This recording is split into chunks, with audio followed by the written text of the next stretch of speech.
आज सदन के अंदर 2 साल बनाम 5 साल पे चर्चा होनी थी और ये चर्चा खुद मुख्यमंत्री जी ने बजट अभिभाषण की रिप्लाई में खुद प्रपोज की थी और उन्होंने कहा था कि विपक्ष जो चाहता है कि 2 साल बनाम 5 साल की चर्चा हो, एक चीफ मिनिस्टर मुख्यमंत्री जो सदन का नेता होता है उसकी एक अपनी गरिमा होती है, वो सब गरिमाओं को भूल के सदन के अंदर छाती पीट रहा है। मुख्यमंत्री का काम है छाती पीटना। किस चीज की छाती पीट रहे हो?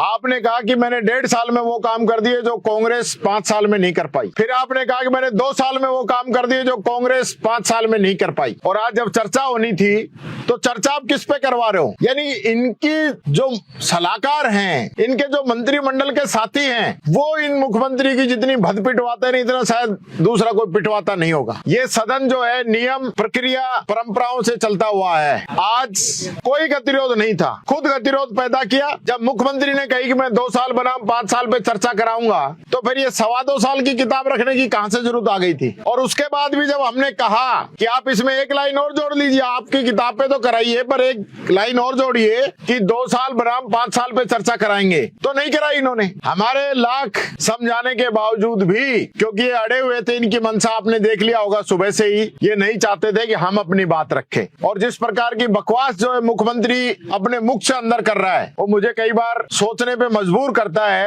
कि एक मुख्यमंत्री इस प्रकार के एक्ट भी कर सकता है क्या? और जो परिस्थिति राजस्थान में बन रही है, क्योंकि यहाँ खुद इन्होंने ये तय किया था कि विधानसभा के अंदर चर्चा हो। मैंने उस दिन ये सोचा था कि ये ऐसा क्यों कर रहे हैं, और आज ये साबित कर दिया इन लोगों ने कि ये यहाँ पे चर्चा क्यों कराना चाहते हैं। क्योंकि जो चैलेंज था वो तो एल्बर्ट हॉल पे करने का था मीडिया के सामने, लेकिन यहाँ अपने बहुमत से, अपने विधायक, मंत्री और पूरा सरकार, इन सब के सहयोग से यहाँ पे अपनी बात रख रहे थे। तो आप समझ गए होंगे, ऐसा कमजोर मुख्यमंत्री जो खुल के बात नहीं कर सके और यहाँ सरकारी संस्थाओं का दुरुपयोग करते हुए, क्योंकि ये चर्चा भी पहली बार ही हुई है, इस प्रकार से कभी कोई चर्चा हुई नहीं।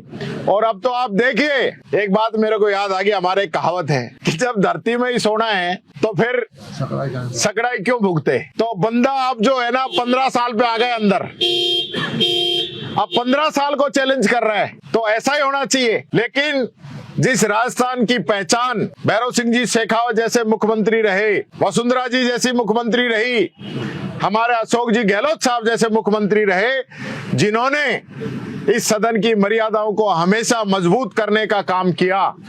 लेकिन आज ऐसे लोग जो पर्ची के माध्यम से आ गए, उनको न तो सदन की मर्यादाओं से कोई मतलब है, न राजस्थान की जनता से कोई मतलब है, न मीडिया से कोई मतलब है, उनको सिर्फ रील बनवाने से मतलब है। क्योंकि 8 करोड़ का टेंडर जो है रील बनवाने का दे रखा है।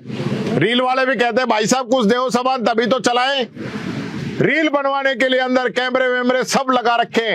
आज तक कोई मुख्यमंत्री मैंने तो इस टाइप से नहीं देखा, जो हर स्पीच में, बजट में तो जरूर लगते थे, लेकिन आजकल तो एक नया ट्रेंड चल गया और इनको चलवाओ, जनता के बीच में अपनी झूठी वाहवाही लूटो। अगर सही मायने में 2 साल 5 साल करना चाहते हैं ना, तो जनता के बीच में जाइए, हिम्मत नहीं है। यानी ऐसा कमजोर मुख्यमंत्री मैंने नहीं देखा जो कि संवैधानिक संस्थाओं का दुरुपयोग करते हुए इस प्रकार की बातें सदन के अंदर रख रहा है। ये बात मैं कहना चाहूंगा, इस प्रकार का आचरण कभी किसी का नहीं रहा। धन्यवाद।